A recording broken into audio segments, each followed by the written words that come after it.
다시 읽는 고사성은 15번째 시간입니다. 이번 시간은 오리무중이란 말 한번 살펴볼까요?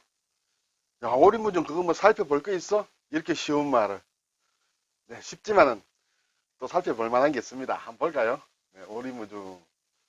오리무중. 그렇죠?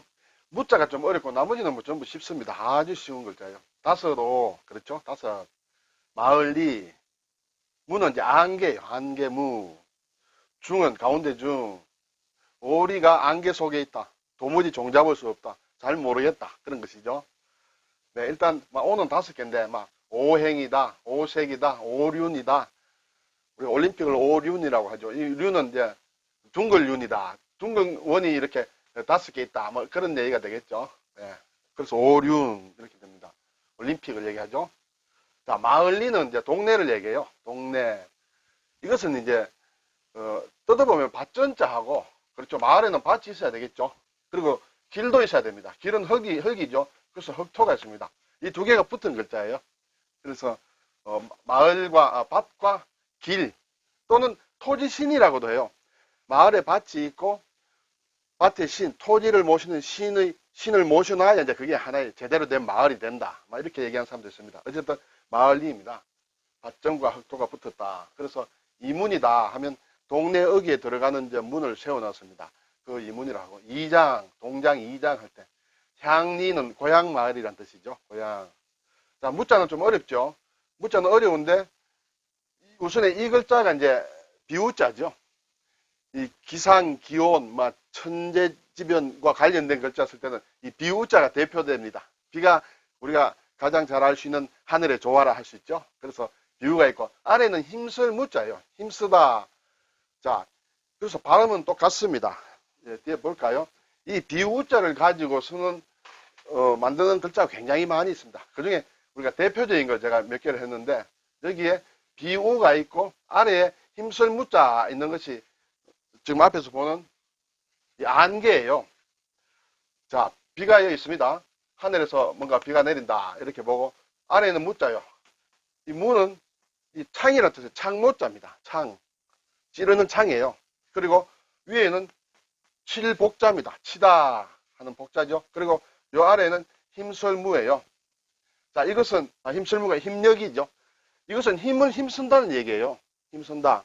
그래서 의무를 다한다 할 때 힘설무입니다. 손으로, 이게 칠복입니다. 손으로 창을 잡고 힘껏 찌르는 것을 힘쓴다, 힘설무 이렇게 됩니다.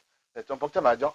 네, 그런데 여기에 발음을 그대로 땄습니다. 발음을 따고 또 기상과 관련된 비유를 넣어서 하늘에서 뭔가 안개가 굉장한 쫙 깔린다.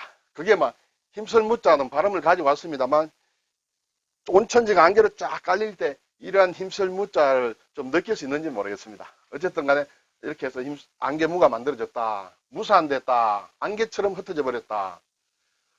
농무, 진한 안개. 예. 분무기 있죠. 분은 이게 우리가 분수대 할 때 그 분자입니다. 물을 막 내뿜는 걸 얘기하는데 안개를 내뿜는 이렇게 분무기를 이렇게 하면 안개처럼 물방울이 날아가죠. 그래서 분무기 합니다. 중은 가운데 중이에요.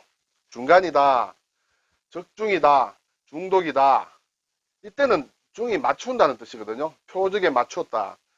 이때 중은 중독이라 할 때 중은 내가 맞았다는 뜻이에요. 치였다. 독에 치였다. 그런 뜻이 되겠죠. 제가 몇 번 설명을 드렸습니다. 자, 한번 이 비우자와 관련된 걸 다시 한번 살펴보겠습니다. 여기에 힘쓸무가 들어가면 안개무가 됩니다. 그리고 길로자가 들어가면 이슬로가 됩니다. 서로상이 들어가면 서리상이 됩니다. 이 글자와 이 글자 발음은 같습니다. 발음은 같은데 이제 이 글자들은 상당히 많이 쓰는 글자들이에요. 풍상이다 하면 바람과 서리를 얘기하죠. 추상 같다 하면 가을에 찬 서리바를 얘기합니다. 추상 같은 명령을 내린다. 네. 이런 얘기 되죠. 춘풍추상. 남을 대할 때는 봄바람처럼 대하고 자기 자신을 대할 때는 추상처럼 대하라. 그런 얘기가 있습니다.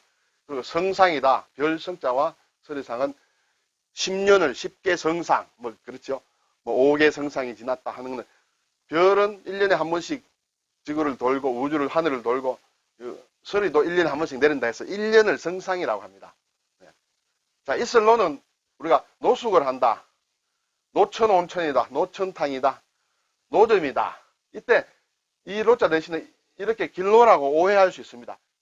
길에서 잠으로 길로에서 노숙 뭐 이렇게 보기 쉬운데 이슬로를 쓴다. 왜냐하면 이슬 맞고 다 자란 이슬 맞은 그런 상태라고 볼 수 있습니다. 네. 무는 안개무 무산이다. 농무다. 진한 안개다. 그렇죠? 안개처럼 사라진다. 무산되었다.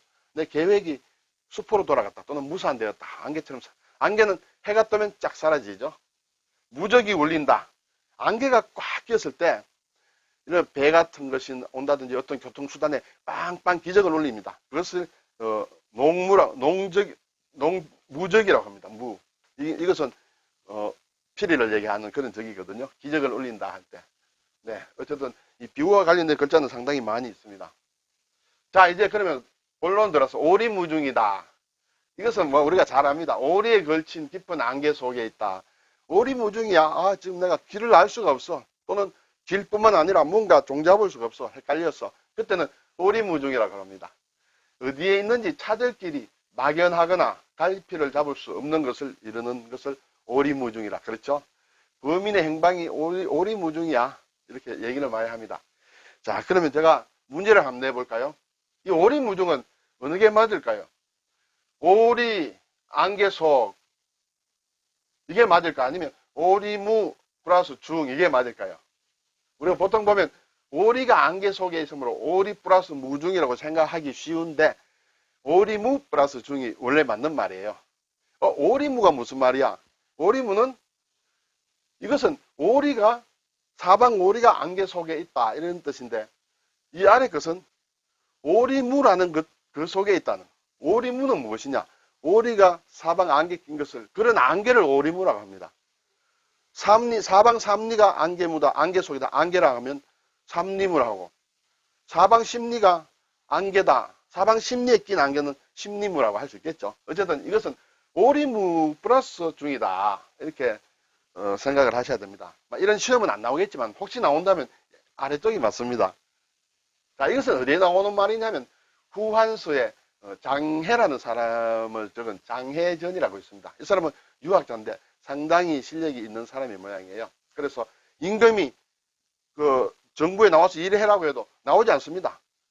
산에 있습니다. 그래서 사람들을 보냅니다. 장해에게 자 조정에 나와서 일 좀 하시오 하고 관직을 줘도 정부에서 조정에서 사람이 왔다 소리 들으면 이 사람은 오리무를 만듭니다. 자기가 있는 그 속에 사방 오리를 이렇게 안개로 만듭니다. 그래서 사람들이 찾을 수가 없어요. 이 사람은 도수를 좀 하는 모양이에요. 그래서 안개를 오리물을 쫙 펴면 못 찾고 그냥 갑니다. 올 때마다 그럽니다. 그래서 이 장해를 위해서 사람들이 굉장히 많이 몰려와서 이제 제자가 되고 했는데 이 배우라는 사람이 있었어요. 우라는 사람은 이 사람도 상당히 신통력이 있어. 이 사람은 삼리물을 만든대요. 삼리물까지는 내가 만들겠는데 오리무까지는 못 만들겠어. 장해에 가서 선생님 제가 오리무 만드는 법을 좀 배우고 싶습니다. 저는 삼리무밖에 못 만듭니다. 삼리무 해도 굉장하죠. 보통 사람은 하나도 못 만드는데. 그런데 이 사람이 배우라는 사람이 별로 이렇게 본바탕이 좋지 않은 걸 알고 거절을 합니다.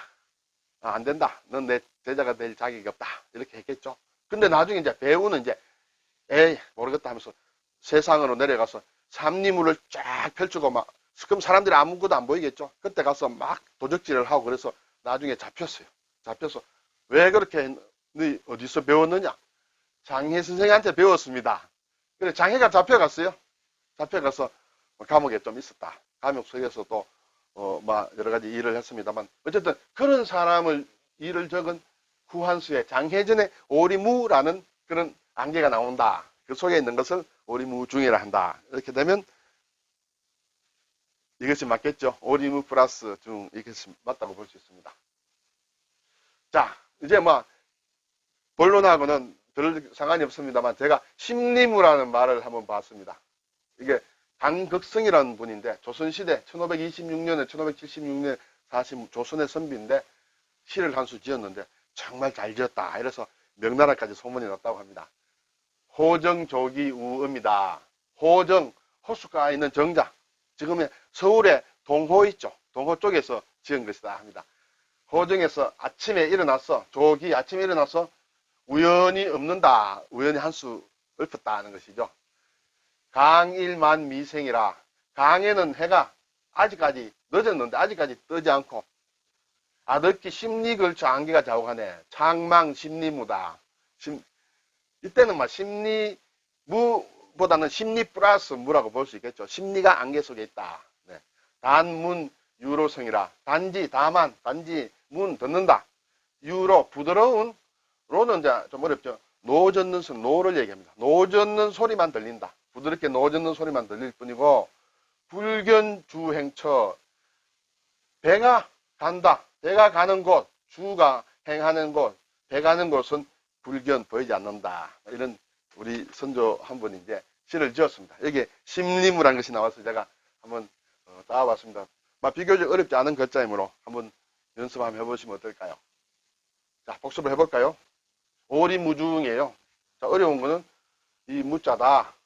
그리고 오리무 플러스 중이다. 원래는. 네, 감사합니다.